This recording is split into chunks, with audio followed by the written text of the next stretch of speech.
ஹல்லேலூயா. ஆண்டவராக இயேசு கிறிஸ்துவின் நாமத்தினாலே உங்கள் அனைவரையும் வாழ்த்துகிறேன். கொஞ்சம் சிரிச்சுட்டு ஆமேன்னு சொல்லுங்களேன். என்ன ஆண்டவர் நம்மோடு பேசுகிறார் அப்படிங்கிறது, ஆண்டவர் ஒரு சமுத்திரம் மாதிரி அவரோட வார்த்தை. ஸோ இன்னைக்கு இந்த நாளுக்குரிய அவருடைய வார்த்தையை நாம் பெற்றுக்கொண்டு வந்தவண்ணமாக போகாதபடிக்கு நாம் இருக்கிற இடங்களில் உள்ளத்தின் ஆழத்திலிருந்து ஆண்டவரை நோக்கி பார்த்து ஜெபிப்போம். ஏன்னா ஆண்டவர் நம்மோடு பேசலைன்னு வச்சுக்கோங்களேன், என்ன சூப்பரான செய்தியாக இருந்தாலும் அது மிகச்சிறந்த சொற்பொழிவு. ஆனால் அது நம்மளுடைய ஆவியிலையோ ஆத்துமாவிலேயோ எந்த வேலையுமே செய்யாது. முதல் பாயிண்ட்டு. ரெண்டாவது, ஆவியானவர் நம் நடுவில் கிரியை செய்யவில்லை என்றால், ஆவியானவர் இங்கே சொல்கிற வார்த்தை ஒவ்வொன்றையும் எஸ் அப்படின்னு அவர் சொல்லலைன்னா ஆம் என்று திருவுளம் பெற்றுகிறார்னு வெளிப்படுத்தின விசேஷத்தில் இருக்குல்ல. ஸோ ஆண்டவர் ஆவியானவர் அதுக்கு எஸ் சொல்லலைன்னா, நம்ம எவ்வளோ நாம் அபிஷேகத்தில் நிறைஞ்சாலும் குதித்தாலும் அது நம்மளுடைய எனர்ஜி தான் போகுமே ஒழிய நம்மளுடைய ஆவியில் ஆத்மாவில் பலன் கிடைக்காது. ஸோ ரெண்டு காரியம், ஒன்று கர்த்தர் பேசணும், ரெண்டாவது ஆவியானவர் நம் நடுவில் அசைவாடணும். அதையே ஆமேன் என்று சொல்லி என்டார்ஸ் பண்ணணும். நம்ம கவர்மெண்ட் ஆஃபீஸெல்லாம் லெட்டர் கொடுத்து என்ன பண்ணுறாங்க, வாங்கிட்டு சீல் வைக்கிறாங்கல்ல, அந்த சீல் வைக்கிற வேலை இது ஆவியானவரோட வேலை. எஸ், இங்கே சொல்லப்பட்ட வார்த்தைக்கு ஆமேன் அப்படின்னு சொல்கிறது ஆவியானவரோட வார்த்தை. ஆமேன்.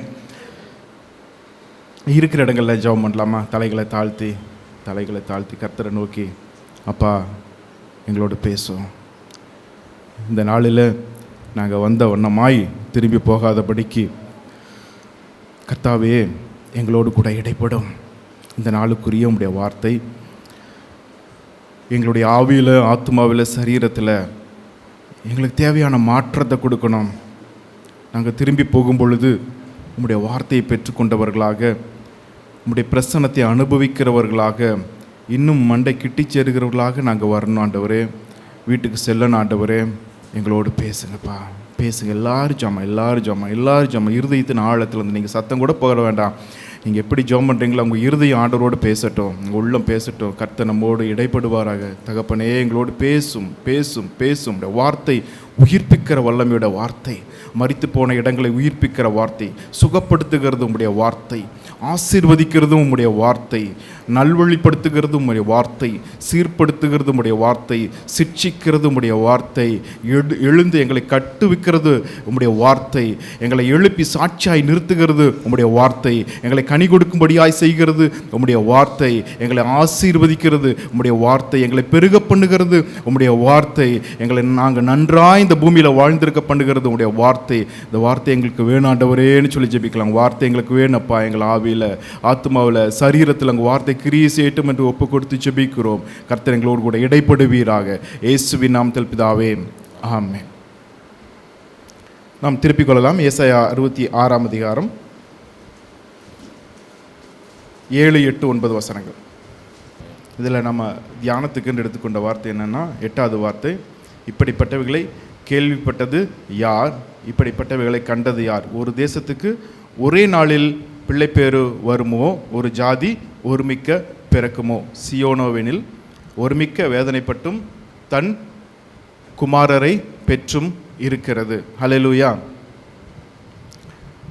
கர்த்தருடைய வார்த்தையில் இந்த ஆதியாகமத்திலிருந்து வெளிப்படுத்தின விசேஷம் வரைக்கும் நீங்கள் எடுத்து வாசித்து பார்த்தீங்கன்னா, கர்த்தர் தம்முடைய ஜனத்துக்கு நன்மை செய்யும் பொழுது, அல்லது விடுதலை கொடுக்கும் பொழுது, அல்லது அவர்கள் சிறையிருப்பை மாற்றும் பொழுது அவர்கள் வெகு காலமாய் காத்திருப்பார்கள், வெகு சில மாதங்களாய் காத்திருப்பார்கள். ஆனால் அந்த குறிப்பிட்ட நாள் வரும்பொழுது, அந்த ஒரே நாளில் ஆண்டவர் காரியத்தை மாறுதலாய் முடிய பண்ணுவார். ஆமென் சொல்லுங்களேன். ஹல்லேலூயா. ஒரே நாளில் நாம் நினைத்து பார்க்காத ஆசீர்வாதம், வெகு நாளாய் நாம் காத்திருந்த விடுதலை, வெகு நாளாய் நாம் எதிர்பார்த்திருந்த நன்மைகள் ஒரே நாளில், நீங்கள் எதிர்பார்த்திராத ஒரே நாளில் நமக்கு சேர்வதை நம்முடைய வேதம் உறுதியாய் நமக்கு போதிக்கிறது. அந்த ஒரே நாளில் சில காரியங்கள், அதாவது 3 காரியங்களை நாம் தியானிக்க போகிறோம்.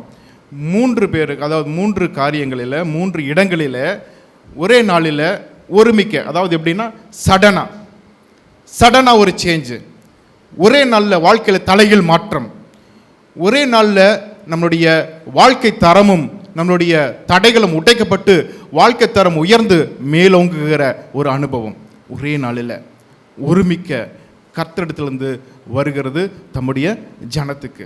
இதை குறித்து 3 இடங்களில் நாம் பார்க்கலாம். 3 இடங்களில் பார்த்த பின்பு 2 பேரை எக்ஸாம்பிளாக வச்சு பார்த்து நம்ம ஜெபம் பண்ணி முடிக்க போகிறோம். சரிங்களா? 3. முதலாவது யாத்திராகமம் 12ஆம் அதிகாரம்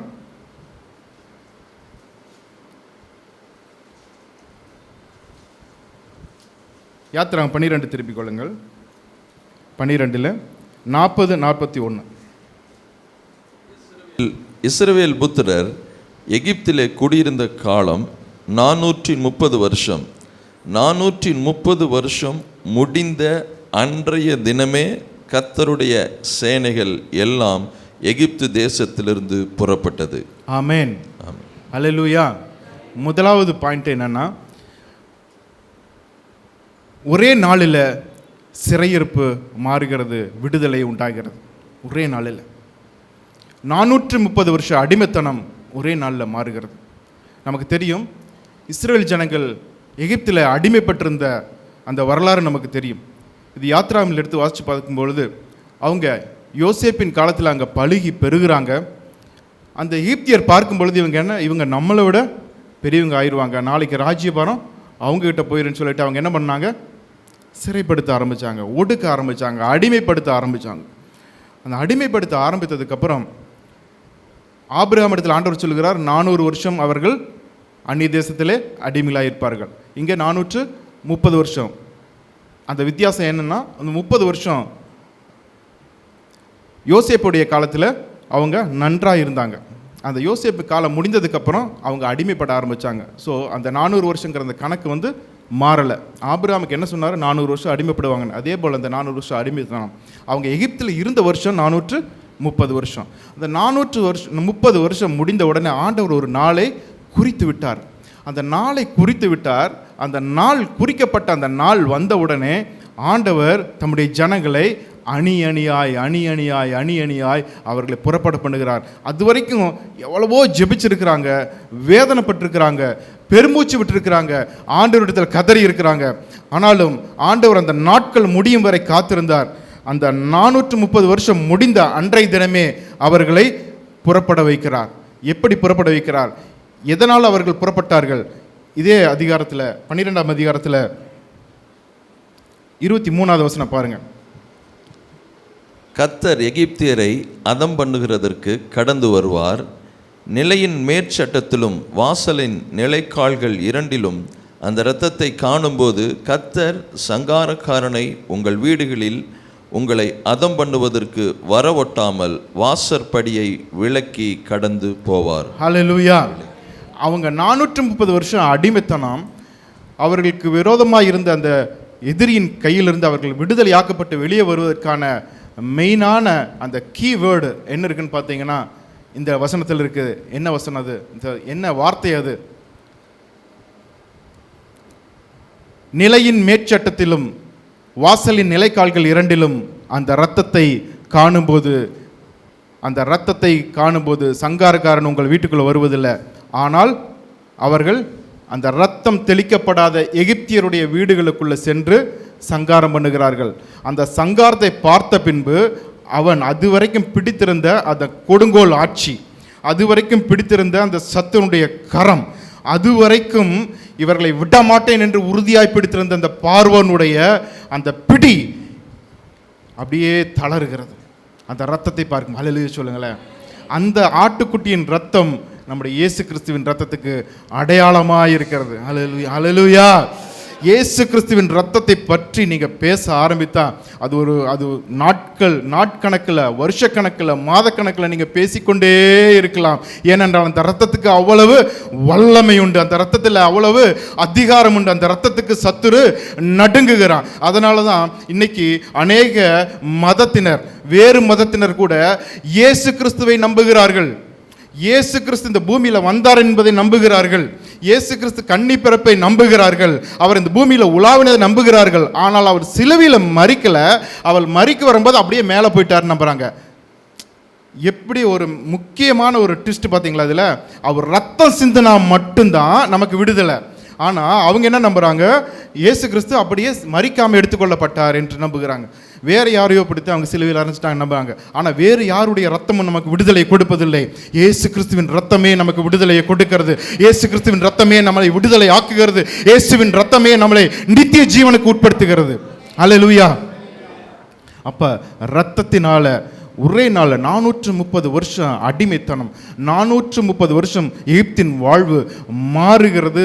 சத்துரு அடக்கப்படுகிறான், ஒடுக்கப்படுகிறான். அதுக்கு காரணம் என்னங்க? ரத்தம், இயேசுவின் ரத்தம். இன்றைக்கும் நம்முடைய வாழ்க்கையில் இருக்கிற அநேக காரியங்கள் உங்களிடத்தில் நீங்கள் வெளியே வர முடியாமல், உங்கள் குடும்பம் வெளியே வர முடியாமல், அல்லது உங்களுக்கு நெருங்கினவங்க, உங்களுக்கு அன்பானவங்க இன்றும் சிறைப்பட்டு இருக்கிறார்களா, அடிமைப்பட்டு இருக்கிறார்களா, வெளியே வர முடியாமல் இருக்கிறாங்களா, சத்துருவின் பிடியில் இருக்கிறாங்களா? ஒரே நாளில் காரியத்தை நீங்கள் மாறுதலாய் பண்ண முடியும். அதற்கு இயேசுவின் ரத்தத்தை நீங்கள் கையில் ஏந்தி கொள்ள வேண்டும். ஆமென். அல்லேலூயா, அல்லேலூயா. இயேசுவின் ரத்தத்தை உங்கள் எல்லையில் நீங்கள் உயர்த்த வேண்டிய ஒரு சின்ன வேலை. இயேசுவின் ரத்தத்தை நீங்கள் விசுவாசிக்கணும். இயேசு எனக்காக அடிக்கப்பட்டார், இயேசு எனக்காக ரத்தம் சிந்தினார், இயேசு எனக்காக இந்த பூமிக்கு வந்தார், இயேசு எனக்காக மரித்தார், அவர் சிலுவையில் எனக்காக ரத்தம் சிந்தினார், கடைசி சொட்டு ரத்தம் வரைக்கும் எனக்காக சிந்தினார். அந்த ரத்தத்தினால நான் மீட்கப்பட்டேன், அந்த ரத்தத்தினால விடுதலை ஆக்கப்பட்டிருக்கிறேன். அவர் மரித்து 3ஆம் நாள் உயிரோடு எழுந்தார் என்பதை நம்புகிறேன் என்று நீங்கள் விசுவாசித்து அறிக்கையிட்டு இயேசுவின் ரத்தத்தை உங்க எல்லையில், உங்க குடும்பத்தில், உங்க ஆவி, ஆத்துமா, சரீரம், உங்க பிள்ளைகள், உங்க சந்ததி, கையின் பிரயாசம், பொருளாதாரம் எல்லை எங்கிலும் இயேசுவின் ரத்தத்தை தெளித்து அதை உயர்த்தி இயேசுவின் ரத்தத்தை கனப்படுத்துங்கள். விடுதலையை பெற்றுக்கொள்வீர்கள். அல்லேலூயா. அந்த ஒரே நாளில் அவங்க விடுதலை ஆக்கப்பட்டதுக்கு அவங்க ஆட்டுக்குட்டியின் ரத்தத்தை எடுத்து அடையாளமாய் பூசினார்கள். இன்றைக்கும் உங்களுடைய அடிமைத்தனமும் சிறையிருப்பு மாறுவதற்கு நாட்கள் வெகு தொலைவில் இல்லை. அது நீங்கள் நினச்சிங்கன்னா, இன்னைக்கே விசுவாசித்து இயேசுவின் ரத்தத்தை நீங்கள் உயர்த்துனீங்கன்னா இன்றைக்கே அந்த நாள். அல்லேலூயா, அல்லேலூயா. ரெண்டாவது நாம் திருப்பிக் கொள்ளலாம். முதலாவது 430 வருஷம் அடிமைத்தனம் மாறுகிறது. அடுத்தது 2 ராஜாக்கள் 7ஆம் அதிகாரம் 1வது வசனம் 2வது வசனம்.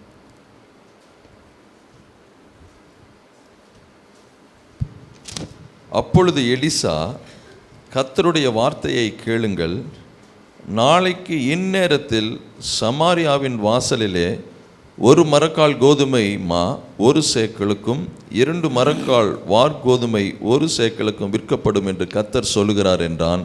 அப்பொழுது ராஜாவுக்கு கையிலாக கொடுக்கிற பிரதானி ஒருவன் தேவனுடைய மனுஷனுக்கு பிரதியுத்தரமாக, இதோ கர்த்தர் வானத்திலே மதகுகளை உண்டாக்கினாலும் இப்படி நடக்குமா என்றான்.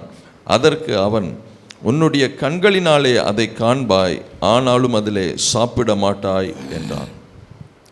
இந்த சம்பவத்தை பற்றி தெரியாதவங்களுக்காக ஒரு சின்ன அந்த ஸ்டோரியை சொல்லிடுறேன். இதனோட பேக்ரவுண்டு,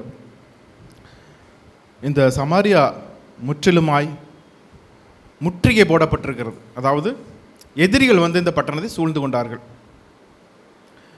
இவங்க உள்ளேருந்து வெளியே போக முடியல, வெளியிருந்து யாரும் உள்ளே வர முடியல. இவங்க பட்டணத்துக்கு வருகிற, இவங்க ஊருக்கு வருகிற அந்த நதிகளை எல்லாம் எதிரிகள் சுற்றி இருக்கிறவங்க தூர்த்து போட்டாங்க. அதாவது தண்ணி உள்ளே வரக்கூடாது. தண்ணி வரலைன்னா என்னாகும்? பேசிக்கு நீரின்றி அமையாது உலகு. தண்ணி இல்லைன்னா எதுவுமே நம்ம பண்ண முடியாது. அப்போ தண்ணி இவங்களுக்கு கிடைக்கூடாது. அப்போ அங்கே தான் பஞ்சம் ஸ்டார்ட் ஆகுது. கவனிச்சுக்கோங்க. எதிரிகள் சுற்றிலும் அந்த நகரத்தை கேப்சர் பண்ணிட்டாங்க, ரவுண்ட் அப் பண்ணிட்டாங்க. அவங்களுக்கு வர வேண்டிய நீர் ஆதாரத்தை கெடுத்துட்டாங்க, தூத்து போட்டாங்க. இப்போ தண்ணி இல்லை, யாரும் உள்ளேருந்து வெளியும் போக முடியல, வெளியிருந்து உள்ளேயும் வர முடியல, அடைக்கப்பட்டிருக்குது. இப்போ பஞ்சம் அதிகமாயிட்டே இருக்குது. இப்போ பஞ்சம் மிக கொடிதாக இருக்கிற இந்த வேளையில், யாருமே நம்ப முடியாத ஒரு சூழ்நிலையில் கர்த்தருடைய வார்த்தை எலிசா தீர்க்கதரிசியின் மூலமாக அந்த பட்டணத்தாருக்கு, அந்த ஊராருக்கு வருகிறது. என்ன வார்த்தை? அதுதான் நம்ம இப்போ வாசித்தோம். நாளை இந்நேரத்திலே.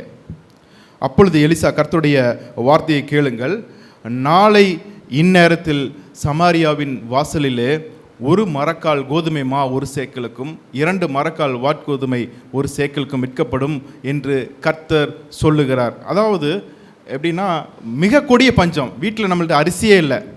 நாளைக்கு ஒரு மூட்டை அரிசி 10 ரூபா. ஒரு மூட்டை அரிசி 10 ரூபாய்க்கும் மாவு 15 ரூபாய்க்கும் கிடைக்கும் அப்படின்னு யாராச்சும் சொன்னாங்கன்னா நம்மளால் நம்ப முடியுமா?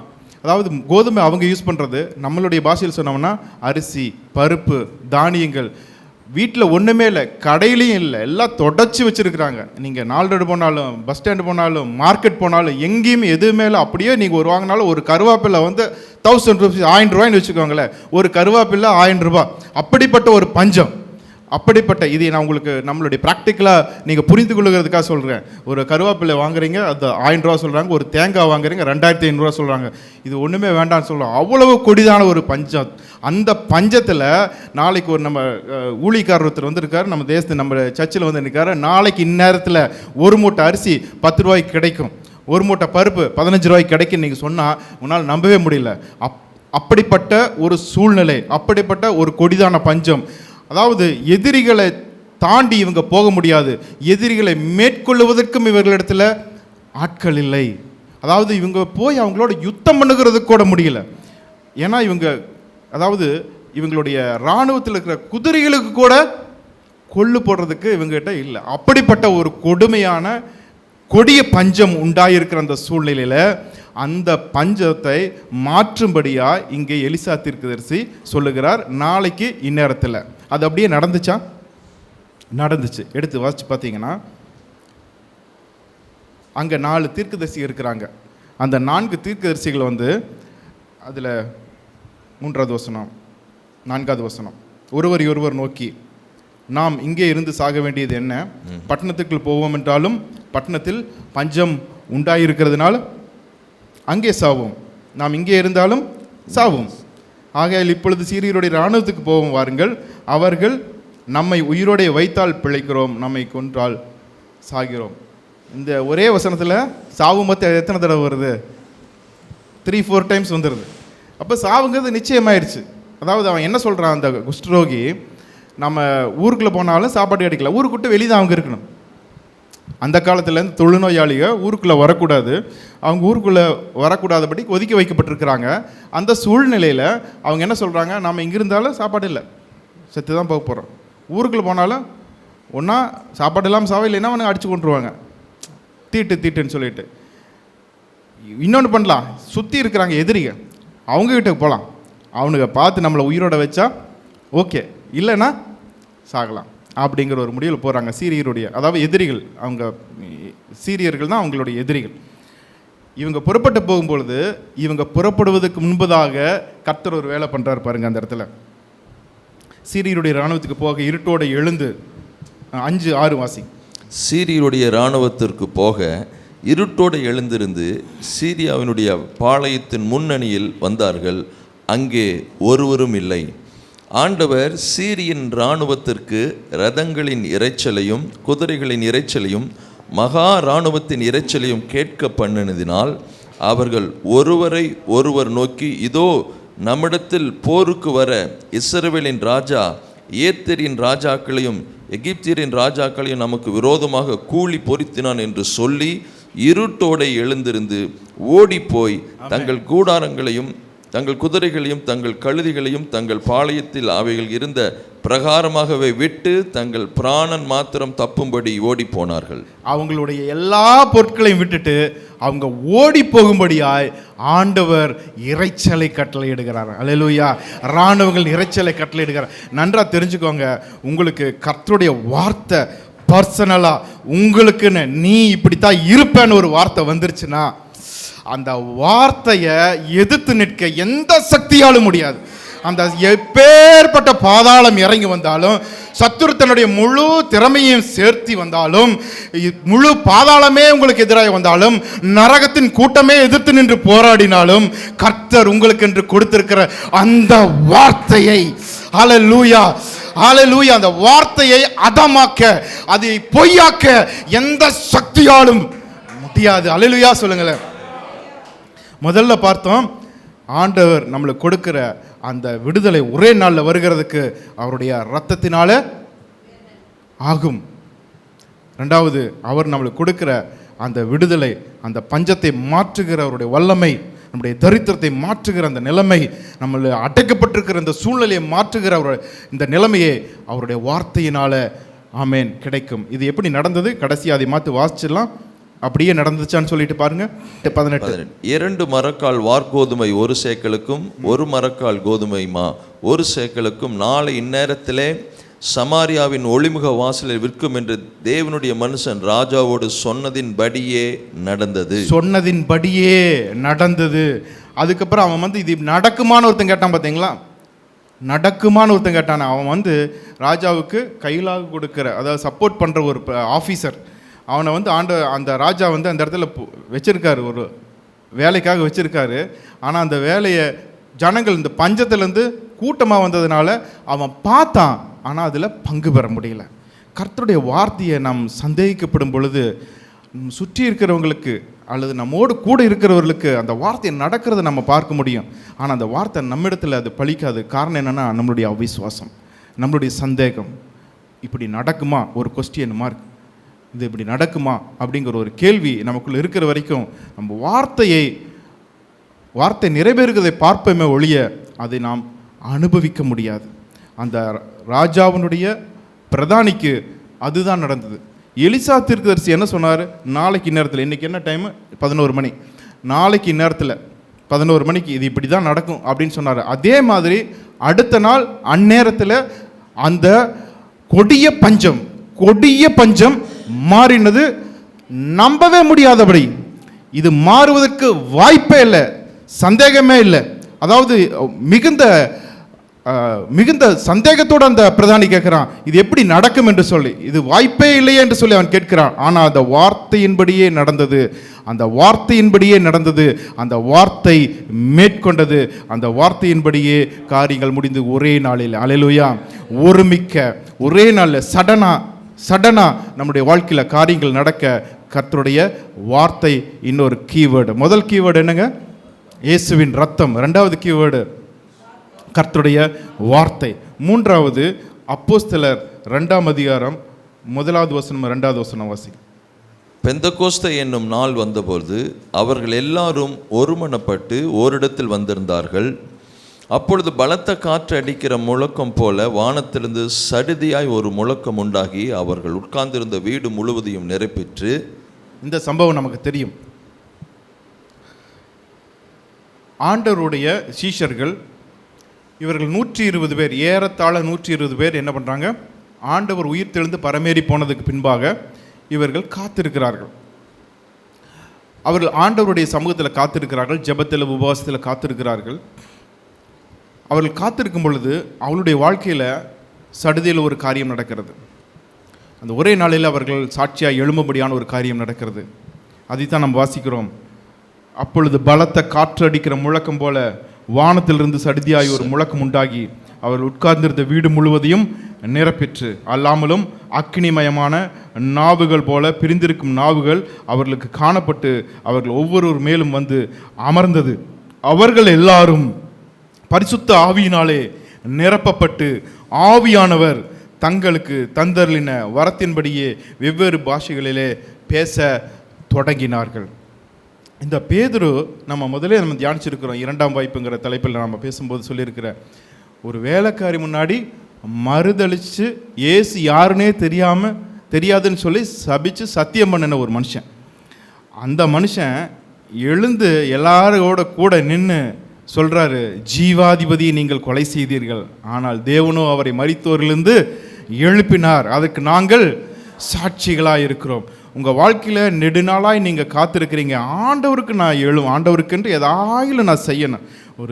ஒரு ஜெபத்தின் மூலமாகவோ ஊழியத்தின் மூலமாகவோ இல்லை கொடுக்கறதன் மூலமாகவோ தாங்குகிறதன் மூலமாகவோ சாட்சியாய் நிற்க நெடுநாளாய் நீங்கள் காத்திருக்கிறீங்க. அந்த காத்திருக்குதல் ஒரு முடிவுக்கு வருகிறது. ஆண்டவருக்கென்று நீங்கள் சாட்சியாய் எழும்புகிற அந்த நாள் சடுதியில் வருகிறது. ஒரே நாளில் உங்களுடைய வாழ்க்கையின் காரியங்கள் மாறுகிறது. அதற்கென்று ஆவியானவர் உங்களுக்கு கொடுக்கப்பட்டிருக்கிறார். ஹல்லேலூயா. மூன்றாவது கீவேர்டு ஆவியானவர். முதலாவது நம்முடைய வாழ்க்கையில் சடுதியாய் மாற்றங்கள் உண்டாக அவருடைய ரத்தம், இயேசு கிறிஸ்துவினுடைய ரத்தம். இரண்டாவது அவருடைய வார்த்தை. மூன்றாவது கர்த்தருடைய ஆவியானவர்.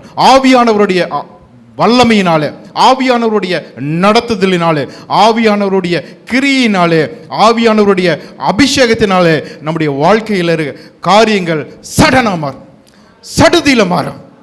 ஆமென் சொல்லுங்களேன். அதை ரிசீவ் பண்ணுங்க. ஆமென் சொல்லுங்களேன். ஒரே நாளில் புரட்டி போட்ட மாதிரி மாறும். ஏசாயா 10:27. அந்நாளிலே உன் தோளில் நின்று அவன் சுமையும் உன் கழுத்து நின்று அவன் நுகமும் நீக்கப்படும். அபிஷேகத்தின் நுகம் முறிந்து போம். அதாவது அபிஷேகத்தினாலே நுகம் முறிந்து போகும். நம்ம பார்த்தோம், வெகு நாளாக நாம் ஒரு ஒடுக்கப்பட்ட நிலைமையில், சிறைப்பட்ட நிலைமையில், வியாதிப்பட்ட நிலைமையில், பஞ்சத்தில், தரித்திரத்தில் ஆண்டவருக்கு சாட்சியாக எழும்ப கூடாதபடிக்கு ஒரு நுகம் நம்ம மேலே வைக்கப்பட்டிருக்கிறது. நம்ம ஜெபிக்கும்போது விமல் பிரதர் சொன்னாங்க. அதே போல் பாஸ்டர் நம்ம 18 வருஷம் கூனியாக இருந்த அவர் டச் பண்ணாங்க. அதாவது அவங்க அந்த 18 வருஷமாக அந்த அம்மா வந்து தரையை மட்டுமே பார்த்து நடத்தவங்க. 18 வருஷமாக அவங்க தரையை மட்டுமே பார்த்துனாங்க. அபிஷேகிக்கப்பட்ட இயேசு கிறிஸ்து அந்த இடத்துல வந்து நின்ன ஒரு வார்த்தையை சொன்ன உடனே அவங்க நிமிர்ந்த உடனே யாரை பார்க்குறாங்க? முதல்ல இயேசுவை பார்க்குறாங்க. இன்னைக்கு அநேகருடைய நுகங்கள் முறிக்கப்படுகிறது. உங்களுடைய கழுத்து நிமிரப்போகிறது. நீங்கள் இயேசுவை காணப்போகிறீர்கள். அல்லேலூயா. அவருடைய வார்த்தையும் அவருடைய அபிஷேகமும் நம் நடுவில் வரும் பொழுது நம்முடைய இதுவரைக்கும் உங்கள் வாழ்க்கையில் கட்டியிருந்த கயிறுகள் அப்படியே தெறிப்புண்டு போகும். நெருப்புப்பட்ட நூல் போல திரிப்புண்டு போகும். நுகங்கள், அதாவது மரநுகம், இருப்பு நுகம் ரெண்டும் வேதத்தில் இருக்கு. மரநுகம் ஒரு சாதாரணமானது, இருப்பு நுகம் நீ எழும்பவே முடியாது. இந்த ரெண்டையும் உடைக்கிறதுக்கு ஆண்டவருடைய அபிஷேகத்தினால, ஹல்லேலூயா, இந்த ரெண்டையும் உடைக்கிறதுக்கு ஆண்டவருடைய அபிஷேகத்தினால முடியும். எப்பேற்பட்ட நுகமாய் இருந்தாலும் உங்கள் மேல் வைக்கப்பட்டிருக்கிற நுகம் அது மரநுகமாய் இருக்கலாம், அல்லது இருப்பு நுகமாய் இருக்கலாம், அது மனுஷனால் வந்த பிரச்சனையாக இருக்கலாம், பிசாசே நேரடியாய் வந்து தாக்குகிற இருப்பு நுகமாய் இருக்கலாம். எதுவா இருந்தாலும் ஹல்லேலூயா சொல்லுங்களேன், ஆமென் சொல்லுங்களேன். எப்பேற்பட்ட நுகத்தையும் முறிக்க உடைக்க கர்த்தருடைய அபிஷேகத்தினால முடியும்.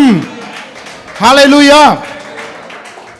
அபிஷேகத்தினால நம்முடைய வாழ்க்கை சடனாய் மாறும். இதுக்கு ரெண்டு பேரை மட்டும் எக்ஸாம்பிளாக சொல்லிட்டு முடிக்க போகிறேன். நமக்கு எல்லாத்துக்கும் தெரிஞ்சவங்க யோசேப்பு தெரியும். கர்த்தருடைய வசனம் அவரை புடமிட்டது. அவருடைய வார்த்தை நிறைவேறும் வரைக்கும் அவருடைய வசனம் அவரை புடமிட்டது. அவர் சிறைச்சாலையில் இருக்கார். 17 வருஷத்தில் சொப்பனத்தை பார்க்குறாரு. ஆனால் 30 வருஷத்தில் நிறைவேறுகிறது. இந்த 13 வருஷ காலங்கள் அவர் ஆண்டவருடைய தரிசனம் நிறைவேற காத்திருக்கிறார். ஆதியாகமம் 41:14. அப்பொழுது பார்வோன் யோசேப்பை அழைப்பித்தான். அவனை தீவிரமாய் காவலில் கிடங்கிலிருந்து கொண்டு வந்தார்கள். அவன் சவரம் பண்ணி கொண்டு வேறு வஸ்திரம் தரித்து பார்வோனிடத்தில் வந்தான். அல்லேலூயா. அந்த வசனத்தில் ஒவ்வொரு வார்த்தையாக நீங்கள் உட்கார்ந்து அப்படியே கோடு போட்டு ஒவ்வொரு எழுத்தாக நீங்கள் ரசித்து அப்படியே எடுத்து ருசித்து நீங்கள் படித்து பாருங்கள். நேற்றுக்கு நைட்டு சிறைச்சாலையில் படுத்திருக்கிற ஒரு கைதி, சிறைச்சாலையில் படுத்திருக்கிற ஒரு கைதி, தண்டிக்கப்பட்ட ஒரு மனுஷன். ஆனால் அடுத்த நாள் காலையில் கர்த்தரிடத்திலிருந்து அழைப்பு வருகிறது, பார்வோனிடத்திலிருந்து அழைப்பு வருகிறது. ஆள் அனுப்பி அவனை விடுதலையாக்கினான், அழைப்பித்தான். அவனை ராஜாவிடத்திலிருந்து கட்டளை வந்த உடனே எப்படி இருக்கு பாருங்க, தீவிரமாய், சும்மாவெல்லாம் கூட்டிகிட்டு வரல. கதவை திறக்கிறாங்க, யாருன்னு அவன் பார்க்கறதுக்குள்ள அவனை கூட்டிகிட்டு போய் ஷேவ் பண்ணிட்டாங்க. புரியுதா உங்களுக்கு? அவ்வளோ வருஷம் அடிமைப்பட்டு கிடந்த அந்த மனுஷன் 13 வருஷம், இன்னைக்கு நடக்குமா, நாளைக்கு நடக்குமா, எப்போ நடக்கும், இப்படியெல்லாம் தரிசனம் பார்த்தனே, ஆண்டவர் எனக்கெல்லாம் சொன்னார், எல்லாரும் என்னை வணங்குவாங்கன்னு சொன்னாங்க, என் அறிக்கட்டை நிமிர்ந்து நின்றுச்சு, அப்படியெல்லாம் யோசிச்சு இவன் மூலமா அவன் மூலமா அந்த சிறைச்சாலையில் இருக்கும்போது அவங்களுக்கெல்லாம் வியாக்கியானம் பண்ணுறாரு. சொப்பனத்தை வியாக்கியானம் பண்ணும்போது, நீ வாழ்வடைஞ்சிருக்கும் போது தயவு செய்து நான் நினச்சிக்கப்பா, அவன் மறந்துட்டான்.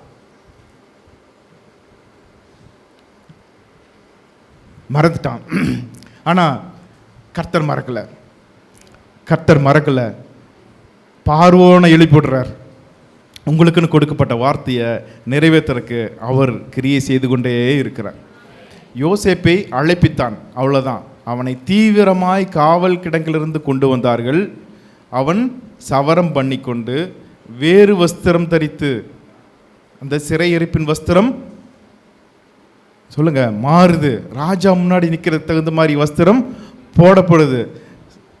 நெடுநாளாய், அதாவது தாடி கூட வச்சுருந்துருப்பான், எல்லாத்தையும் மாற்றிட்டு சவரம் பண்ணி ஃப்ரெஷ்ஷாக கொண்டு போய் இது ஒரு கேண்டிடேட் இருக்கான் பாருங்கன்னு சொல்லிட்டு அங்கே வச்சா அப்படியே அழகாக அப்படியே இந்த மாதுளம் பழத்தை அப்படி உரிச்சு வைப்பாங்களே, அப்படி ஆரஞ்சு பழத்தை இப்படி பிரித்து வைப்பாங்களா, அந்த மாதிரி ஒவ்வொன்றா ராஜா நீங்கள் பார்த்தது இது இது இது 7 வருஷம் பஞ்சம், 7 வருஷம் பரிபூர்ண வாழ்க்கை, 7 வருஷம் பஞ்சம் வரப்போகுது, ரெடி பண்ணணும். இந்த 2 காரியங்களும் ஆண்டவர் ஒரே காரியத்தை 2 கணவன் மூலமாக ராஜாவுக்கு கர்த்தர் காண்பிச்சிருக்கிறார். இது நிச்சயிக்கப்பட்டிருக்கிறதுன்னு சொல்லி அவனுக்கு ராஜாவுக்கு ஒரு கிளாரிட்டி கொடுக்குறார். அந்த சொப்பனத்தை வியாக்கியானம் பண்ணுறார். வியாக்கியானம் பண்ண உடனே 41வது வசனத்தை படிங்களேன். பின்னும் பார்வோன் யோசேப்பை நோக்கி, பார், எகிப்து தேசம் முழுமைக்கும் உன்னை அதிகாரி ஆக்கினேன் என்று சொல்லி. போதும். நேற்றுக்கு நைட்டு நான் படுத்துங்கினது எங்க? யோசேப்பு கேட்குறேன் உங்களை பார்த்து, நேற்றுக்கு நைட்டு நான் படுத்துங்கினது எங்க சொல்லுங்க? சிறைச்சாலையில். இன்னைக்கு ராஜாவுடைய வார்த்தை என்ன சொல்லுது? உன்னை அதிகாரி ஆக்குவேன், இல்லை ஆக்கினேன். ஆல்ரெடி அல்லேலூயா, ஆக்கினேன். ஒரே நாளில் காரியம் மாறுதா முடிஞ்சிருச்சு. ஆனால் யோசேப்புக்கு இருந்த கீழ்ப்படிதல் நமக்கு மிகப்பெரிய ஒரு பாடம். யோசேப்புக்கு இருந்த அந்த அர்ப்பணிப்பு, அந்த போத்திபாருடைய வீட்டில் அவனுக்கு இருந்த அந்த வாலிப பையனுக்கு இருந்த அந்த மிகப்பெரிய சோதனையில் ஆண்டவருக்கு விரோதமான இந்த காரியத்துக்கு நான் இடம் கொடுக்க மாட்டேன் என்று இடம் சொல்லி அவன் வஸ்திரத்தையும் விட்டு ஓடினான். அந்த ஒரு உண்மை, அந்த ஒரு கீழ்ப்படிதல், அந்த ஒரு பரிசுத்தம் நம்மிடத்தில் இருக்கும் பொழுது அவருடைய வார்த்தையும் அவருடைய இரத்தமும் அவருடைய ஆவியானவரும் நம்மிடத்தில் கிரியை செய்வாங்க. அல்லேலூயா, ஆமென் சொல்லுங்களேன். அடுத்தது ரூத் 4ஆம் அதிகாரம். இன்னொரு நபரை மட்டும் பார்த்து நம்ம முடிக்க போகிறோம். ரூத் 4ஆம் அதிகாரம் 9வது வசனம், 9-10. அப்பொழுது போவாஸ் மூப்பரையும் சகல ஜனங்களையும் நோக்கி, எலிமெலேக்குக்கு இருந்த எல்லாவற்றையும், கிலியோனுக்கும் மக்லோனுக்கும் இருந்த எல்லாவற்றையும் நகோமியின் கையிலே வாங்கி கொண்டேன் என்பதற்கு இன்றைய தினம் நீங்கள் சாட்சி. இன்றைய தினம். அடுத்த வசனம். இதுவும் அல்லாமல் மரித்தவனுடைய சகோதரருக்குள்ளும் ஊருக்குள்ளும் ஊராருக்குள்ளும் அவனுடைய பேர் அற்றுப்போகாமல் மரித்தவனுடைய சுதந்திரத்திலே அவன் பேரை நிலைநிறுத்த தான் நான் மக்லோனின் மனைவியாயிருந்த மோவாபிய ஸ்திரியான ரூத்தை எனக்கு மனைவியாக கொண்டேன், அதற்கும் இன்றைய தினம் நீங்கள் சாட்சிகள் என்றான். மோவாபிய பெண் ரூத் ஒரு அருமையான நம்ம பாடத்தை இங்கே சொல்லி கொடுக்குறாங்க. என்ன அப்படின்னா, அந்த மோவாப் தேசத்தை விட்டுட்டு நகோமி கூட இவங்க இஸ்ரேல் தேசத்துக்கு வந்துடுறாங்க. நகோமி கூடயே அவங்க வாழ்க்கையை ஓட்டிகிட்டு இருக்காங்க. அந்த ரூத்தினுடைய விதவை இருப்பு, குழந்தை இல்லை என்கிற நிலைமை, எதிர்காலமே சூனியம். அவங்களுக்கு யார், ஏன்னா இஸ்ரேல் தேசத்தில் மோவாப்லேருந்து பெண் எடுக்க மாட்டாங்க. இது எல்லாவற்றையும் ஆண்டவர் போவாஸின் மூலமாய் மாற்றுகிறார். அல்லேலூயா. இந்த போவாஸுடைய, ஏன் அந்த போவாஸுக்கு அந்த ரூத்து கண்ணில் ஒரு இறக்கம் ரூத்துக்கு இறக்கம் கிடைச்சது தெரியுங்களா? போவாஸுக்கு அந்த ரூத்தை பார்த்தோன்னே மனது உருக, அவங்களுக்கு ஒரு நன்மை செய்யணும், தயவு காண்பிக்கணும்னா. ஏன்னா அந்த ராகாப் என்கிற பெண் நமக்கு தெரியும், எரிகோ மதிலில் இருந்த அந்த பெண்.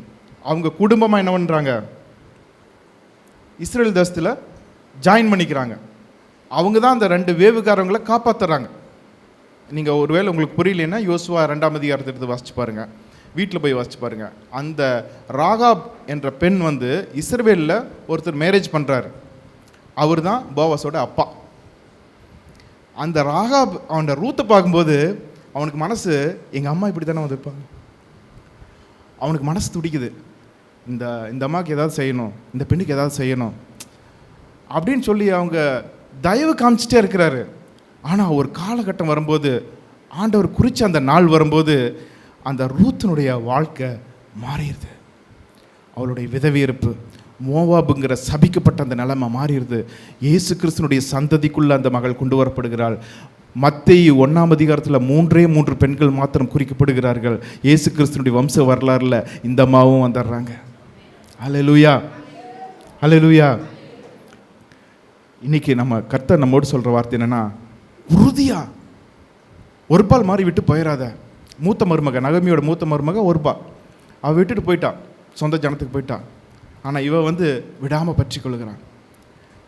கர்த்தர் சொல்கிறாரு, நகோமி என்கிற என்னுடைய ஆவியானவரை விடாமல் பற்றிக்கொள்ளு. போவாஸ் ஆகிய நான் உன் வாழ்க்கையை ஒரே நாளில் மாற்றிடுறேன். ஆமென் சொல்லுங்களேன். ஒரே நாளில் மாற்றிடுறேன். உன்னுடைய எல்லா பிரச்சனைக்கும், கண்ணீருக்கும், விதவியிருப்புக்கும், மலட்டுத்தன்மைக்கும் ஒரு முடி உண்டாகும்படி, உனக்கு கனியுண்டாக ஒரு வாழ்க்கை உண்டாகும்படியா உனக்கு ஒரு புதிய வாழ்க்கை கொடுக்க நான் போவாசாய் இந்த நாளில் உனக்கு கரம் பிடிக்கிறேன். அல்லேலூயா. ரூத் நம்ம கற்றுக் கொடுக்குற வார்த்தை என்னன்னா, பாடம் என்னன்னா, அவரை உறுதியாய் பற்றி கொள்ளுங்க. யோசேப்பு கற்றுக் கொடுக்குற பாடம், அவருக்கு உண்மையாக இருங்க. சடுதியில் அவருடைய வார்த்தையினாலும், அவருடைய இரத்தத்தினாலும், அவருடைய ஆவியினாலும் உங்களுடைய வாழ்க்கை ஒரே நாளில் மாறும். ஆமேன் சொல்லி விசுவாசத்தை பெற்றுக்கொள்ளுங்களேன். உங்களுடைய வாழ்க்கையினுடைய சிறையிருப்பும், பஞ்சமும், தரித்திரமும், வியாதிப்பட்ட நிலைமையும், சத்துருனுடைய தாக்குதலும் ஒரே நாளிலே மாறும். நீங்கள் விசுவாசித்தால் மாறும். இயேசுவின் இரத்தத்தை நீங்கள் விசுவாசித்தால் மாறும். கர்த்தருடைய வார்த்தையை நீங்கள் விசுவாசித்தால் மாறும். ஆவியானவருடைய அபிஷேகத்தை நீங்கள் விசுவாசித்தால் மாறும். அவருடைய அபிஷேகத்தினாலே உங்கள் மேல் இருக்கிற நுகம் முறிக்கப்படும். அவருடைய அபிஷேகத்தினாலே, அவருடைய வார்த்தையினாலே, அவருடைய இரத்தத்தினாலே, அவருடைய உடன்படிக்கையின் இரத்தத்தினாலே உங்களுடைய குடும்பத்தின் டோட்டலாக அந்த சூழ்நிலையே மாறும். உங்களுடைய சுச்சுவேஷன் டோட்டலாக மாறும். உங்களுடைய என்விரான்மெண்ட் மாறும். நீங்கள் இருக்கிற இடத்துல ஒரே நாளில் வாழ்க்கை தலைகளாய் புரட்டி போட்ட ஒரு நிலைமைக்கு உண்டாகும். அது நிச்சயமாக உங்களுக்கு நடக்கும். ஆனால் ரெகுலர் லைஃப்ல நீங்க உண்மையா, யோசேப்பை போல உண்மையா இருக்க வேண்டும். தேவனுக்கு விரோதமான இந்த பாவத்துக்கு நான் இடம் கொடுக்க மாட்டேன் என்று சொல்லி ரூத்தை போல உறுதியாய் ஆவியானவரை நீங்க பற்றிக்கொள்ள வேண்டும். அவருடைய வார்த்தையை நீங்கள் பற்றிக்கொள்ள வேண்டும். அவரை நீங்கள் அண்டிக்கொள்ள வேண்டும். அந்த போர்வையை விலக்கி அவள் படுத்துக் கொண்டது போல அவருடைய பிரசன்னத்துக்குள்ள நீங்க படுத்துக்கொள்ள வேண்டும். ஹல்லேலூயா. அப்படி நீங்கள் இருக்கும் பொழுது உங்களுக்கு ஆண்டவர் கொடுத்த அந்த தரிசனம் ஒரே நாளில் நிறைவேறும். ஒரே நாள் உங்களுடைய சவரம் பண்ணிக்கொண்டு வேறு வஸ்திரம் தரித்து யோசேப்பு வந்தது போல உங்கள் வாழ்க்கை, உங்கள் பர்சனாலிட்டி மாறுங்க. உங்களுடைய ஆளுமை மாறும். நான் சொல்றது உங்களுக்கு புரியுதா? எத்தனை பேர் ரிசீவ் பண்றீங்கன்னு எனக்கு தெரியல. உங்களுடைய பர்சனாலிட்டி, உங்களுடைய ஆளுமை மாறும். உங்களுடைய நடையும் உடையும் மாறும். காரணம், அது இயேசுவின் இரத்தத்தினாலே மாறும். அவருடைய வார்த்தையினாலே மாறும். அவருடைய அபிஷேகத்தினாலே மாறும். அவருடைய ஆவியினாலே மாறும். பலத்தினாலும் அல்ல, பராக்கிரமத்தினாலும் அல்ல, என்னுடைய ஆவியினாலே ஆகும் என்று சேனைகளின் கர்த்தர் சொல்லு. ஹல்லேலூயா, ஹல்லேலூயா. ஒருவேளை வெகு காலமாக, அதாவது 430 வருஷமாக நீங்கள் காத்திருந்தது போல காத்திருக்கலாம். அல்லது ரூத்தை போல ஒரு சில ஆண்டுகள் நீங்கள் காத்திருக்கலாம். யோசேப்பை போல ஒரு சில ஆண்டுகள் நீங்கள் காத்திருக்கலாம். அல்லது இந்த சமாரியாவில் கொடிய பஞ்சம் உண்டாயிருந்து ஒரு சில மாதங்கள் நீங்கள் காத்திருக்கலாம். உங்களுடைய காத்திருத்தலுக்கு ஒரு முடிவு உண்டாக ஆண்டவர் இந்த நாளில் ரெடியாக நிற்கிறார். அல்லேலூயா சொல்லுங்க. ஆண்டவர் ஆயத்தமாய் நிற்கிறார். ஒண்ணே என்ன தெரியுமா? நான் உங்களுக்கு உண்மையா இருப்பேன் ஆண்டவரே, உங்களையே பற்றிக்கொள்ளும் ஆண்டவரே, அப்படியே உங்களை ஊத்திருங்க. இந்த நாளில் உங்கள் வாழ்க்கை தலைகளாய் நிச்சயமாய் மாறும். அல்லேலூயா. மறுபடியும் ஏசாயா 66:7-8 வாசிச்சு நம்ம முடிக்க போகிறோம். கடைசியாக அதே முதல் வாசிச்ச அதே வசனங்கள். இப்படிப்பட்டவைகளை கேள்விப்பட்டது யார்? இப்படிப்பட்டவைகளை கண்டது யார்? ஒரு தேசத்திற்கு ஒரே நாளில் பிள்ளைப்பேறு வருமோ? ஒரு ஜாதி ஒருமிக்க பிறக்குமோ? சீயோனோவெனில் ஒருமிக்க வேதனைப்பட்டும் தன் குமாரரை பெற்றும் இருக்கிறது. இது யாரை குறித்து சொல்லப்படுகிறது இந்த வசனம்? நம்ம ஜெபிக்க போகிறோம். முக்கியமான ஒரு ஜெப நேரத்துக்குள்ளே நம்ம போக போகிறோம். எல்லாரும் நீங்கள் ஆச்சரியம், எல்லாரும் ஒருவேளை சோர்வோ டயர்டு எது இருந்தாலும் பரவாயில்ல, இந்த நாள் ஒரு மிக முக்கியமான நாள். கர்த்தர் உங்களை சந்திக்கிற நாள். உங்கள் வாழ்க்கையை தலைகளாக மாற்றி போடுகிறபடியான ஒரு நாள். இந்த ஒரே ஒரு சீயோனை குறித்து, எருசலேமை குறித்து நான் உங்களோட பேசிட்டு ஜெபிக்க போகிறோம். அதாவது எருசலேம் தேசத்தை குறித்து ஏசாயா, எருசலேம் நகரம் அல்லது சியோன், இஸ்ரேல் தேசம் என்று இப்பொழுது சொல்லப்படுகிறார். இந்த இஸ்ரேல் தேசத்தை குறித்து ஏசாயா தீர்க்கதரிசி சொன்ன வார்த்தை தான் இப்போ நம்ம வாசித்தோம். ஏசாயா 66:8. இது ஏசாயாவுடைய காலம் எப்போ? ஆண்டவர் பிறக்கிறதுக்கு 650-700 வருஷங்களுக்கு முன்பாக. இந்த காலகட்டத்திலிருந்து கிட்டத்தட்ட ஒரு 2700 வருஷத்துக்கு முன்பாக, 2700 வருஷம். இஸ்ரவேல் என்கிற ஒரு தேசமே இல்லாமல் சிதறடிக்கப்பட்டது. ஆண்டவர் இயேசு கிறிஸ்துக்கு பின்பாக எல்லாருமே சிதறடிக்கப்பட்டாங்க. ஒரு சில யூதர்கள் எருசலேமிலிருந்து புறப்பட்டு இங்கே இந்திய தேசத்துக்கு கூட வந்தாங்க. உலகம் பூரா சிதறடிக்கப்பட்டாங்க, இந்திய தேசத்துக்கு கூட வந்தாங்க. கொச்சினில் இன்றைக்கும் ஜெப ஆலயம், யூதருடைய சினகாக் ஜெப ஆலயம் இருக்கிறது. மும்பையில் இருந்தாங்க, இதில் கேரளாவில் இருந்தாங்க, இன்றைக்கும் இருக்காங்க. ஆனால் அந்த சிதறடிக்கப்பட்ட தேசமே இல்லை என்கிற ஒரு நிலைமை உண்டான போது, எருசலேம் இஸ்ரேல் தேசமே இல்லை 2000 வருஷத்துக்கு முன்பாக. 2000 வருஷம் கழித்து ஆண்டவர் ஒரு ஆயத்தத்தை உண்டு பண்ணுகிறார். 1914, இப்போ நாம் 2024, கிட்டத்தட்ட 110 வருஷத்துக்கு முன்பாக ஆண்டவர் ஒரு வாய்ப்பை கொடுக்குறாரு அவங்களுக்கு. எல்லோரும் வாங்க அப்படின்னு சொல்லிட்டு அவங்க வரல. அவங்க இருக்கிற இடங்களை இந்தியாவில் நல்லா யாரும் எங்களை டிஸ்டர்ப் பண்ணல, நல்லா இருக்கிறோம், சந்தோஷமாக இருக்கிறேன். ஜெர்மனியில் இருக்கிறோம், நாங்கள் சந்தோஷமாக இருக்கிறோம். போலந்தில் நாங்கள் சந்தோஷமாக இருக்கிறோம். எல்லோரும் அங்கங்கே இருக்கிற தேசங்களில் சந்தோஷமாக இருந்துட்டாங்க. அப்போ தான் ஆண்டவர் வந்து இந்த ஹிட்லரு, அவங்களுக்கு விரோதமான அந்த கொடுங்கோல் நபர்களை எழுப்பினார். அதனால் என்னாச்சுன்னா அவங்க மிகவும் உபத்திரப்படுத்தப்பட்டாங்க. இங்கே இருக்கிறத விட நம்ம சொந்த தேசத்துக்கே போயிடலான்னு சொல்லிட்டு 1948 மே 14, 1948 மே 14, அதுதான் இந்த நாள். இப்படிப்பட்டவர்களை கண்ட ஒரு தேசத்துக்கு ஒரே நாளில், அந்த ஒரே நாள்னு சொல்லுது பார்த்தீங்களா, 1948 மே 14 ஒரே நாளில் எல்லாரையும் வந்து கப்பல் மூலமாக அல்லது விமானம் மூலமாக எல்லாரையும் கொண்டு வந்து அந்த தேசத்தில் சேர்த்து அந்த தேசம் இஸ்ரேல் தேசம் உருவாயிற்றுன்னு சொல்லி டிக்ளேர் பண்ணிட்டாங்க. அல்லேலூயா. ஆனால் அதை சுற்றி இருக்கிற 7 அரபு கண்ட்ரியும், அரபு நாடுகள், முஸ்லீம் நாடுகள் என்ன பண்ணாங்க, இது ஒரு மூட்டை பூச்சி நசுக்கிற மாதிரி நசுக்கிடலாம், ஒரு மேட்ரே இல்லை. அதாவது ஒரு சின்ன ஒரு நகரமாட்டா, நம்முடைய தமிழ்நாட்டில் ஒரு பகுதி மாதிரி இஸ்ரேல், அவங்கெல்லாம் வந்து ஒரு இந்திய தேசம் மாதிரி ஒரு 7 தேசங்கள் சுற்றியில் இருக்காங்க. அவங்களுக்கு அது பெரிய விஷயமே இல்லை. அந்த 7 தேசங்களும் இராணுவ பலம் வாய்ந்த நல்ல இராணுவ சக்தியுடைய தேசம். ஆனால் இவர்களுக்கு புதிதாய் பிறந்த குழந்தையை போல இவர்களுக்கு இராணுவம் இல்லை, ஒன்றுமே இல்லை. ஆண்டவர் மட்டும்தான் பாதுகாப்பு. அவங்க போர் ஆரம்பித்தாங்க, 1 நாளில் 2 நாளில் முடிச்சிடலான்னு. ஆனால் 3 வருஷம் நடந்துச்சு. இஸ்ரேல் தான் ஜெயித்தாங்க, அந்த 7 தேசங்களை ஜெயிக்கல. அதுக்கப்புறம் பல விதமாக போர் நடந்துகிட்டே இருக்குது. அதுலேருந்து துரத்தி அடிக்கப்பட்ட அந்த போகாதீங்க, இங்கேயே இருங்க, எங்கள் தேசத்துலேயே இருங்க, நீங்கள் அரபியராக இருந்தாலும் பரவாயில்ல, இங்கேயே இருங்க, நாங்கள் உங்களுக்கு வாய்ப்பு கொடுக்குறோம் அப்படின்னு சொல்லி இஸ்ரேல் தேசம் அவங்களுக்கு வாய்ப்பு கொடுத்துச்சு. ஆனால் போர் ஆரம்பிக்கும் போது எப்படி இருந்தாலும் 7 பெரிய கண்ட்ரி நம்மளை அழிச்சிருவாங்கன்னு சொல்லிட்டு அந்த அரபு மக்கள் எல்லாம் வெளியே போயிட்டாங்க. அவங்க தான் ஹமாஸா உருவாகி இன்றைக்கி அவங்க போராடிட்டு இருக்காங்க. இது வரலாறு. இப்போ இந்த சின்ன தேசத்தை அந்த 7 வல்லமையான கண்ட்ரியும் அவங்களுக்கு உதவி செய்கிற நாடுகளும் தொட முடியல, அழிக்க முடியல, இன்றைக்கும் போராடிட்டு இருக்கிறாங்க. இன்றைக்கி விஞ்ஞான ரீதியாக பார்த்தீங்கன்னா அந்த இஸ்ரேல் தேசத்து மேலே அயன் டோம்னு இருக்கான். நீங்கள் எந்த ஏவுகணை அனுப்புனாலும் அவங்க உள்ளே போகாது, அது திருப்பி தான் போகும். நீங்கள் என்ன அதுக்கு விரோதமாக போராடினாலும் அந்த தேசத்தை ஒன்றுமே பண்ண முடியல. ஒரு சின்ன தேசம். ஆண்டவர் சொன்னார் ஒரே நாளில் நான் செய்வேன்னு, அன்னைக்கு செஞ்சார். இன்னைக்கு 110 வருஷம் ஆச்சு, இன்னைக்கு வரைக்கும் போராடிட்டு இருக்காங்க, யாருனாலையும் ஒன்றும் பண்ண முடியல. அல்லேலூயா. இஸ்ரவேலை காக்கிறவர் சொல்லுங்க, உறங்குகிறதும் இல்லை, தூங்குகிறதும் இல்லை. உங்களுக்கு ஆண்டவர் வார்த்தையை கொடுத்துட்டாருன்னா ஒரே நாளில் உன்னுடைய வாழ்க்கையை நான் செழிப்பாக மாற்றுவேன், உன் சிறையிருப்பை மாற்றுவேன், உன்னை ஆசீர்வதிப்பேன், உன்னை உயர்த்துவேன், உன்னை மேன்மைப்படுத்துவேன், உன்னை பாதுகாப்பேன், உன்னை கனப்படுத்துவேன், உன்னை ஆசீர்வதிப்பேன். ஆண்டவர் உங்களுக்கு வார்த்தையை கொடுத்துட்டாருன்னா 7 நாடு இல்லை, 70 நாடு இல்லை, 700 நாடு உங்களை சுற்றி நின்னாலும் யாரும் உங்களை அழிக்க, உங்களை தொட முடியாது. ஹல்லேலூயா. ஸோ இன்னைக்கு நாம் ஜெபிக்க போகிறோம். நம்முடைய வாழ்க்கையில் ஆண்டவர் எதிர்பார்க்கிற யோசேப்பு போன்ற அந்த உண்மையும் பரிசுத்தமும் ரூத்தை போல உறுதியாய் அவரையே பற்றி கொள்ளுகிற அந்த போர்வைக்கு கீழே, அந்த டச்சுக்கு கீழே குழந்தைங்க கையை பிடிச்சி நடப்பாங்க தெரியுமா? அம்மா கூட கையை பிடிச்சி நடப்பாங்க.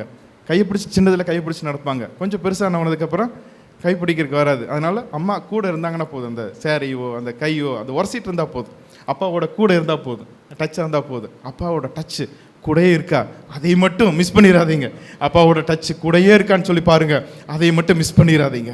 அந்த டச்சை மிஸ் பண்ணிங்கன்னா எவனை விழுங்கலாமோன்னு உட்காந்துருக்கான். நீங்கள் அவனுக்கு பயந்துட்டு நீங்கள் வர வேண்டாம், அப்பா பொக்குன்னு போயிடுவார்ல. அவர் உலகத்தில் நீங்கள் ஒருத்தர் மட்டும்தான் இருக்கிறீங்க அப்படிங்கிற மாதிரி உங்களை நேசிக்கிறார். அல்லேலூயா. ஒருத்தர் மட்டும் பாவத்தில் இருந்திருந்தா கூட அவர் இறங்கி ஜீவனை கொடுத்துருப்பார்.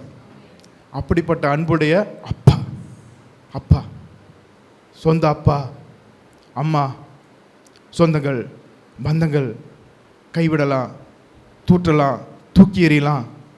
அவர் கைப்பிடிச்சிட்டாருண்ணா, உடன்படிக்கை பண்ணிட்டாருண்ணா, மூச்சு நிற்கிற வரைக்கும், முகமுகமாக அவர் பார்க்குற வரைக்கும் யாரும் எதுவும் பண்ணவே முடியாது. அல்லேலூயா, அல்லேலூயா. ஜெபிக்கலாமா? புரிஞ்சுதா உங்களுக்கு? எதனால் உங்களுடைய வாழ்க்கையை ஒரே நல்ல மாறும்? இயேசுவின் ரத்தத்தினால, அவருடைய வார்த்தையினால, அவருடைய ஆவியினால. ஜெபிக்கலாம், ஜெபிக்கலாம் இருக்கிற இடங்களில். ஒருவேளை நீங்கள் எழுந்து நிற்கலாம், நான் எழுந்து நின்றுக்கு, அல்லது நீங்கள் முழங்கால் படியிட நான் முழங்கால் படிக்கிட்டு கொள்ளுங்க. ஆனால் ஒரு எதிர்பார்ப்போட எழுந்து நில்லுங்க. ஜெபிக்க போகிறீங்க, ஒரு எதிர்பார்ப்போட, ஒரு எதிர்பார்ப்போட, ஒரு எதிர்பார்ப்போட. ஒரே நாளில் எல்லாத்தையும் மாற்றணும்னு சொன்னீங்களே ஏசுப்பா, எனக்கு அந்த மாற்றம் வேணும் ஏசுப்பா. இதுலேயே பல வருஷமா இந்த சிறையிருப்பில் நான் போராடிட்டு இருக்கிறேன், இந்த நிந்தையில் அவமானத்தில் போராடிட்டு இருக்கிறேன், இந்த பஞ்சத்தில் தரித்திரத்தில், விசேஷமாக குடும்பத்தில் பொருளாதாரத்தின் ஆசீர்வாதங்களை ஒப்பு கொடுத்து ஜெபிங்க.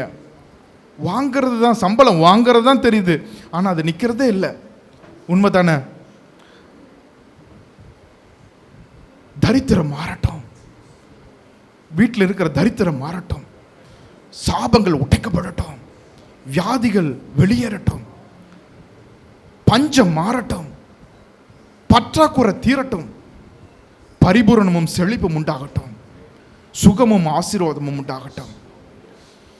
அந்த வார்த்தை உனக்கு சமீபமாய், அந்த வார்த்தை உனக்கு சமீபமாய் உன் வாயிலும் உன் இருதயத்தில் இருக்குது. ஆண்டவர் இன்னைக்கு சொன்ன வார்த்தை இதுதான். நான் ஒரே நாளில் உன் பிரச்சனையை மாற்ற முடியும். சடனா, ஒருமிக்க சடனா, நீ எதிர்பார்க்காத நேரத்தில் எல்லாத்தையும் தலைகளை என்னால் மாற்ற முடியும், என்னால் மாற்ற முடியும். ஆனால் அந்த மாற்றத்துக்கு முன்பாக உன் இருதயத்தில் உண்மையை, பரிசுத்தத்தை, நீதியை, எனக்குன்னு நீ கொடுக்குற அந்த நேசத்தை நான் எதிர்பார்த்து நிற்கிறேன்னு கர்த்தர் சொல்ற. அந்த இருதயத்தில் எனக்குன்னு ஒரு சிங்காசனத்தை கொடுத்து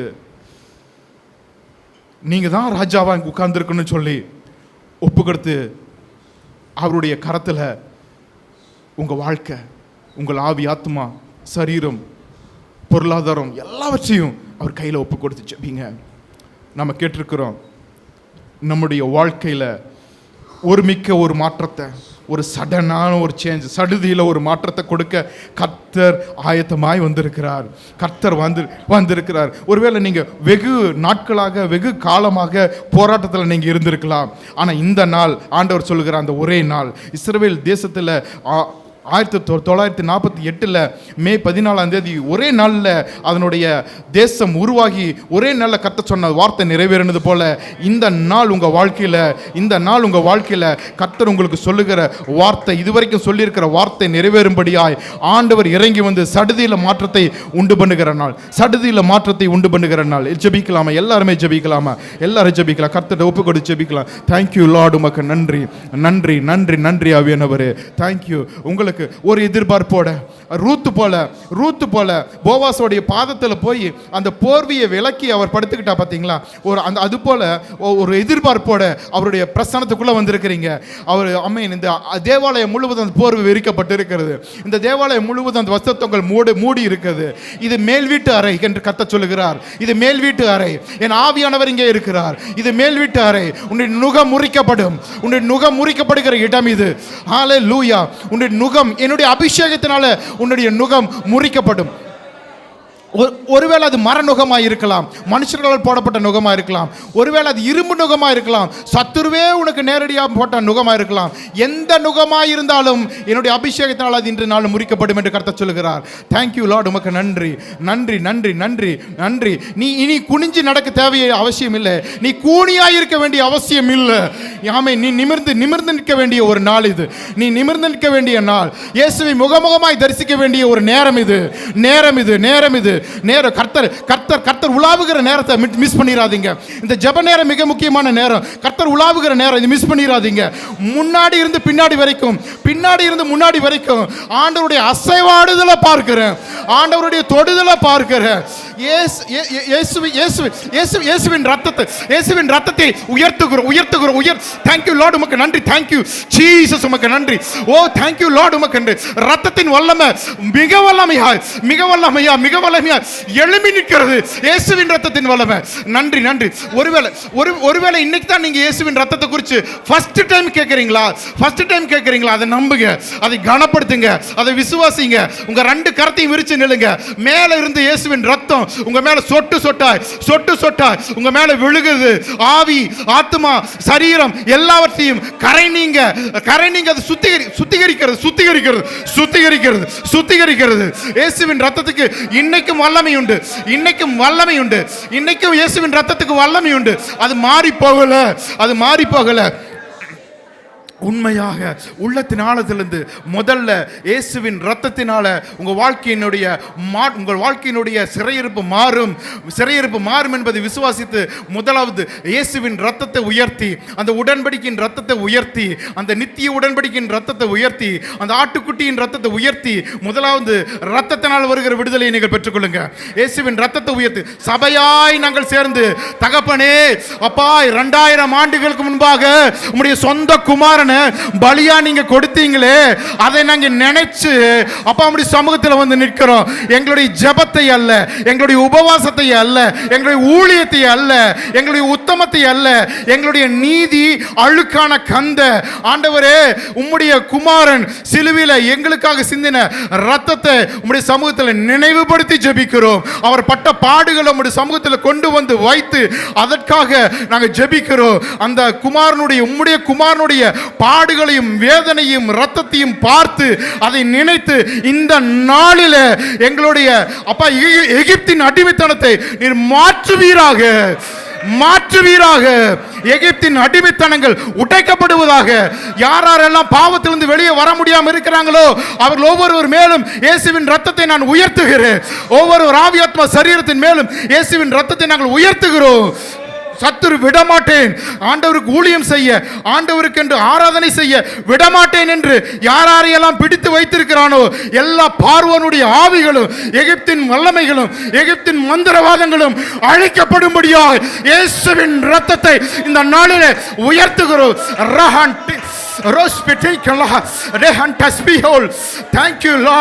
எகிப்தின் மந்திரவாதிகளும் எழும்பி நின்று இது தேவனுடைய விரல் என்று சொல்லுகிற நேரம் இது தேவனுடைய விரல். Thank you Lord. தேவனுடைய விரல். Thank you Jesus. கவனிங்க ஒரு காரியத்தை ஆண்டவர் ஞாபகம். தேவனுடைய விரல் இறங்கி இருக்கிறது. சத்துரு உங்களை குறித்து எழுதியிருக்கிற தாறுமாறான காரியங்களை மாற்றி அதை அழிச்சிட்டு அவருடைய விரல் உங்களுக்காக புதிய அத்தியாயத்தை. Thank you Jesus. நன்றி. புதுசா உங்களுக்காக ஃப்ரெஷ் ஸ்டார்ட் ஆண்டவருடைய விரல் எழுதுது. இது தேவனுடைய விரல். இயேசுவின் ரத்தத்தினால் உண்டாகிற துவக்கம், இயேசுவின் ரத்தத்தினால் உண்டாகிற ஒரு துவக்கம். இது புது துவக்கம். இனி நீ அடிமை அல்ல, நீ சுதந்திரவாளி என்று கர்த்தர் சொல்லுகிறார். கிறிஸ்துவோடு கூட உடன் சுதந்திரவாளி. நீ வாரிசு, தேவனுடைய வாரிசு. அதற்கு எது சாட்சியாக இருக்கிறது? இயேசுவின் ரத்தம் உன்மேல் சாட்சியாக இருக்கிறது. உன் வீட்டின் நிலைக்காலில் இயேசுவின் ரத்தம் இருக்கிறது. Thank you Lord. சத்துரு கடந்து வர முடியாது, சத்துரு உன் எல்லைக்குள்ள வர முடியாது, சத்துருவின் எல்லைக்குள்ள வர முடியாது. ஆமென். இயேசுவின் ரத்தம், உடன்படிக்கையின் ரத்தம், நித்திய உடன்படிக்கையின் ரத்தம், பரிசுத்த ரத்தம், ஆட்டுக்குட்டியின் ரத்தம், நன்மையானவர்களை பேசுகிற ரத்தம், தைரியத்தை உண்டாக்குகிற ரத்தம், எங்களுக்காக பரிந்து பேசுகிற ரத்தம். இயேசுவின் ரத்தம் ஒவ்வொருவர் மேலும் தெளிக்கப்படுவதாக, ஒவ்வொரு ஆவியாத்மாவின் மேல் தெளிக்கப்படுவதாக, ஒவ்வொரு சரீரத்தின் மேலும் தெளிக்கப்படுவதாக, நெடுநாள் பாவ அடிமைத்தனங்கள் உடைக்கப்படுவதாக இயேசுவின் நாமத்தினால. சத்துருடைய கிரியைகள் அழிக்கப்படட்டும் இயேசுவின் நாமத்தினால. Thank you Lord. உமக்கு நன்றி, நன்று. அடுத்தது வார்த்தையை உயர்த்தி ஜெபம் பண்ணுங்க. கர்த்தர் உங்களுக்கு வார்த்தை கொடுத்திருக்கிறார். அதை குறித்து அவிசுவாசமாய் பேசாதீங்க. இது எப்படி ஆகும் என்று பேசாதீங்க. இது எப்படி நடக்கும் என்று பேசாதீங்க. இது என் வாழ்க்கையில் ஆகும். கர்த்தர் சொல்லியிருக்கிறார், அது நடக்கும். கர்த்தர் சொல்லியிருக்கிறார், அது வார்த்தையினால் ஆகும். ஆகும். கர்த்தருடைய வார்த்தையினால் ஆகும். கர்த்தருடைய வார்த்தையை நம்புறேன்னு சொல்லுங்க. கர்த்தருடைய வார்த்தையை நம்புறேன், அதை கனப்படுத்துறேன், அதை விசுவாசிக்கிறேன், அதை கட்டி அணைக்கிறேன், அதை முத்தமிடுகிறேன், அதை உயர்த்துகிறேன். வார்த்தை ஜீவன், வார்த்தையில சுகம், வார்த்தையில பரிசுத்தம், வார்த்தையில வாழ்வு. ஹல்லேலூயா. சகோதரனே, சகோதரியே, ஆண்டவர் உனக்குன்னு பர்சனலாக உங்களுக்கு வார்த்தை கொடுத்துருக்காரு பார்த்தீங்களா? அதை எந்த சக்தியாலும் அழிக்க முடியாது, அதை தொட முடியாது.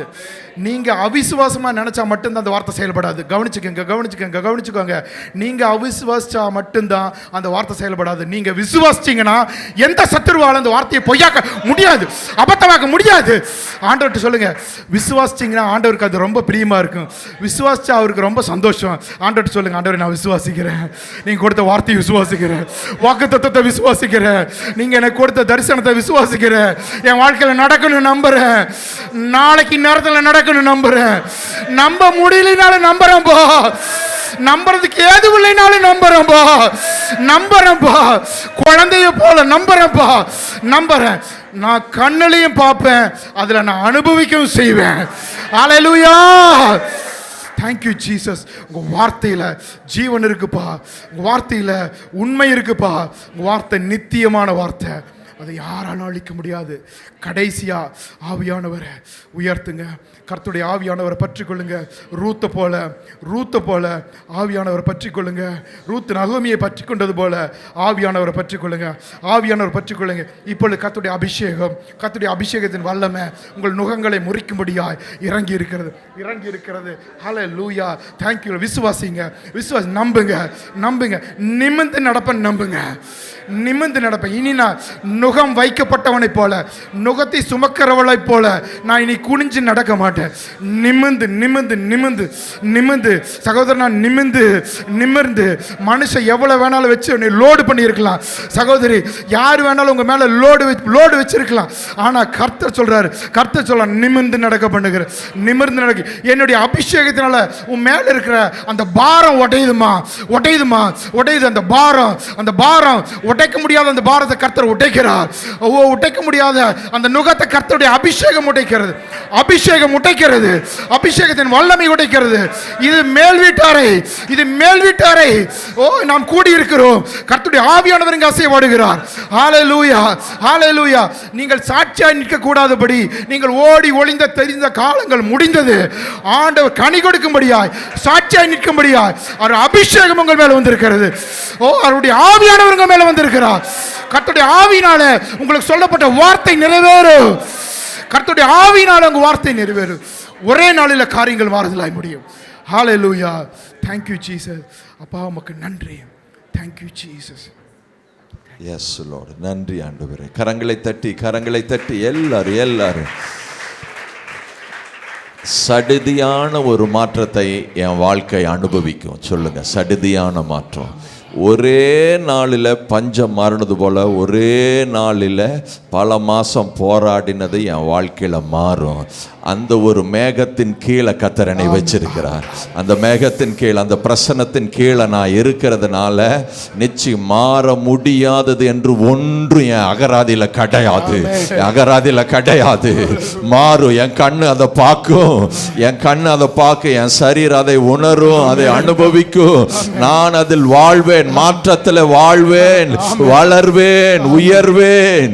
S lord, yes lord, yes lord. நீர் அப்படி செய்வதற்காய் நன்றி.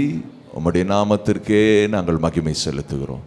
உம்முடைய நாமத்திற்கே மகிமை செலுத்துகிறோம். எங்களோடு நீர் செய்த அந்த மகத்தான ஊழியத்திற்காய் நன்றி.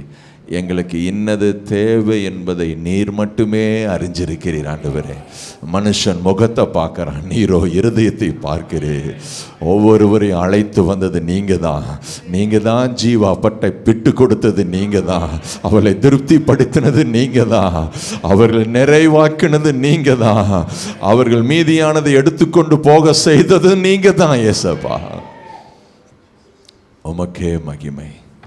இயேசுவின் நாமத்தில் ஜெபிக்கிறோம் பிதாவே. ஆமென்.